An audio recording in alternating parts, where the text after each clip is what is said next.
Tonight's true scary story is so terrifying, I genuinely do not know how anybody sleeps after something like this. Before we jump into the story though, if you finish this story and you like it, could you smash that like button for me? I would really appreciate it, but only if you appreciate my work and you like the story. So tonight's submitter did tell me I could use her real name, and her real name is Stacy. Now Stacy has given me stories before and they've always been really scary, but this one by far is the most terrifying. She definitely has some gift of some sort, or should I say curse. It was a warm summer night in Michigan. The air was thick and the streets were quiet, with only the low hum of a distant train rolling through the edge of town. Stacy was only 5 years old, sleeping at her cousin's house, a little two-story place, tucked between overgrown bushes and a leaning wooden fence. Her cousin was 2 years older, brave, always telling scary stories, but tonight was different. She started telling Stacy some scary stories, and Stacy said that's enough, out of nowhere. She then told her about a woman that she had been seeing, a woman with long dark brown hair. Her cousin just started laughing at her, and Stacy said, "It's not funny."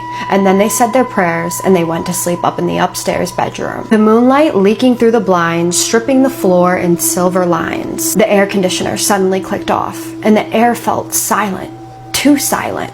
And then that's when it began. A strange, sweet, rotten smell floated through the air, like old flowers mixed with something dead. She woke up with a gasp.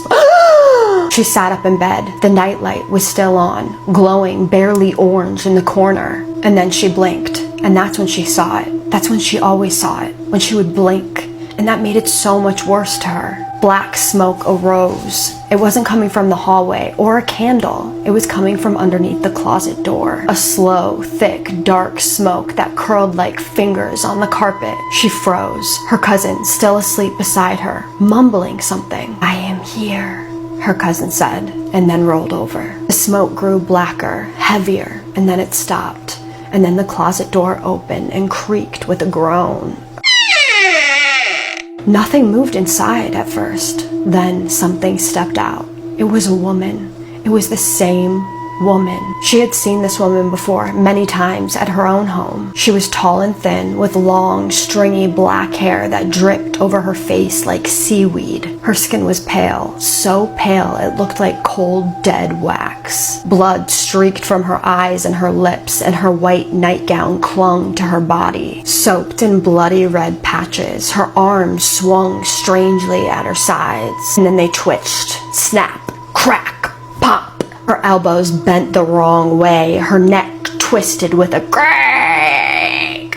Her head tilted completely sideways, like it had no bones left. Then she dropped to the floor with a thud. She was frozen with fear. She didn't know what to do. And then the worst thing you could ever imagine happened. She crawled all around the room, up and down the walls. She moved like a spider, fast and jerky, one twisted arm pulling the other, dragging her bloody body closer to the bed. Her fingers were too long. Her nails scraped the wood like knives. She reached the end of the bed. Stacy couldn't even scream. She couldn't even breathe. The blanket rose slightly as she began to crawl up the foot of the bed. Her face now fully visible, her eyes wide and blood red, mouth stretching in a sick, smiling grin. She stopped at her feet. Then slowly, too slowly, she began moving up the mattress, over her feet and onto her legs. She could feel the freezing cold of her nightgown, wet, sticky. She closed her eyes shut as tight as she could. When she opened them, there she was, right in her face. You could see the maggots in her wide, gaping mouth. She could smell the rot on her breath. Her eyes twitched left to right,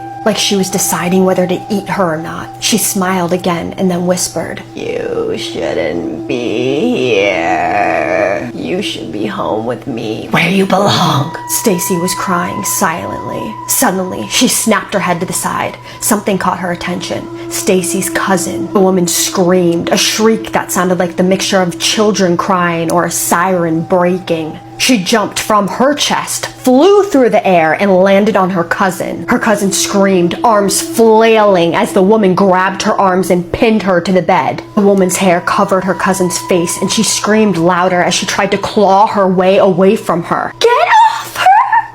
Stacy yelled, but her voice cracked, small, useless. And more smoke poured from the closet, thick, choking until she couldn't see anything in the room anymore. It was like being underwater. She coughed, wailing her arms, trying to find her cousin, but everything was black. Then the woman spoke again, this time from everywhere. One of you will stay. One of you will bleed. Loud, in the deepest voice. A hand grabbed her ankle, cold, wet, sharp nails digging in. Then a loud crack. The nightlight shattered, sparks flying. Flash of light lit the room, and then she saw her crawling back towards the closet, holding her cousin by the foot, dragging her. No! Stacy screamed, running towards them, but the closet door slammed shut. Smoke sucked in with a horrible sound of the wind, like the wind was being sucked through a straw. Then silence. The room was empty. The woman was gone, but her cousin sitting in the fetal position with her face pale and traumatized. She had sharp marks all over her. Stacy thinks they were in shock because 3 minutes later is when they started screaming. Then her cousin's parents come running in. They tell them what happened. And unlike Stacy's mother, who never believes her, they believed them. And her aunt said, I thought you guys were just playing in here. Then right behind her aunt, she saw a shadow figure walk right past the doorway. She tells her aunt turns around and looks, but of course the shadow figure's gone. Her aunt has always been like a second mom to her. Her aunt then started checking their bodies for marks. Stacy had scratches and nail marks on her ankles like something was digging. But her cousin, she had scratches all over her entire body. This was the woman with the black hair's most vicious attack that ever happened. After everything settled down, they went and slept on the floor in her aunt and uncle's room. But then she woke up, morning sun on her face. She looked around. Everything was quiet, normal. Was it all a dream? Then she looked at her ankle and she saw the scratches and realized it was all real. Then she checked the closet, empty. But then she noticed her nightgown. It was wet. And on the sheets, a bloody handprint that wasn't hers. The scariest part? 2 days later, she called her cousin's house. She asked to speak with her cousin. Her mom answered and said, Layla's not here right now. She's at a sleepover. Can I talk to your mommy? Soon as she got on the phone with Stacy's mother, she heard her say, Layla went missing last night after Stacy went home. There was some weird stuff going on in the house when they had their sleepover. She was missing until 1 a.m. the next night.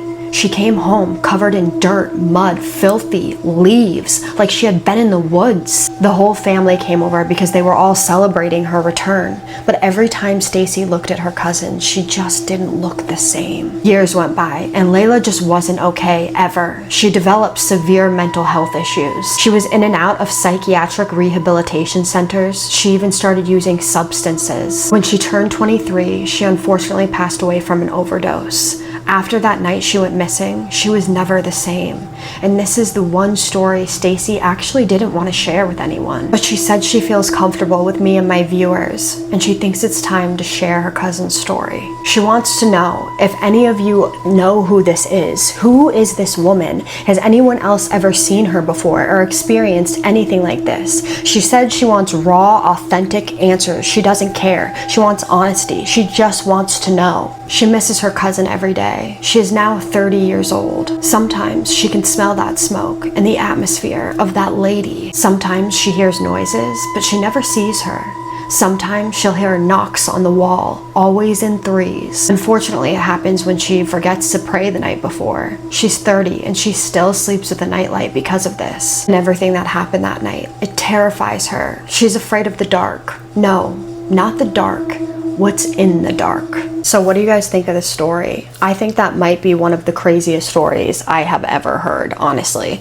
That is so scary. First of all, the way that she was twitching and like contorting and then crawling all around the walls and the ceiling, and how she was physically able to harm both of them terrifies me. When she started dragging her into the closet, I seriously thought that maybe this girl was gonna go missing then. So I wonder what happened to the cousin when she went missing. And I'm curious to know, Stacy, like, did she say what happened to her when she went missing, or did she always stay silent about it? That's something that I'm curious to know.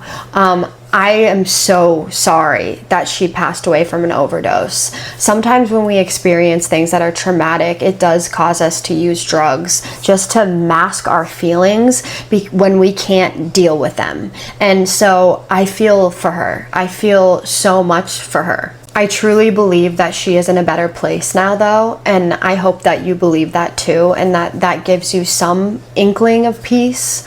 But I can't even imagine. I cannot even imagine what both of you have gone through. And if I know some of my viewers on YouTube haven't seen the TT videos that I posted about your experiences with this woman prior, if you haven't seen them, you guys, go watch them because they are terrifying.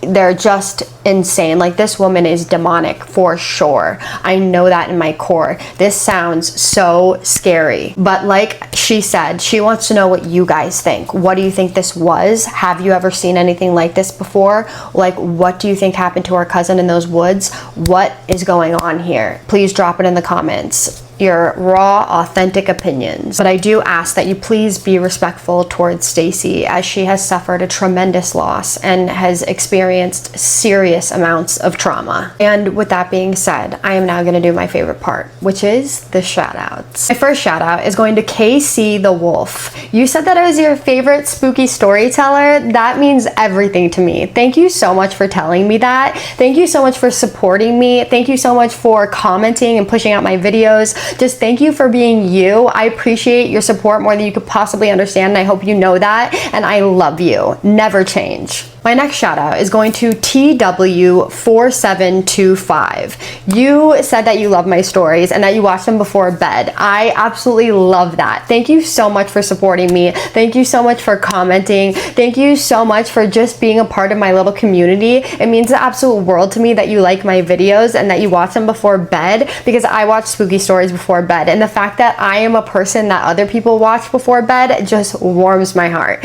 So thank you so much. Never change. I love you. My next shout out is going to TW2745. I hope I'm getting those numbers right. I keep mixing them up, so I hope this time I got it right.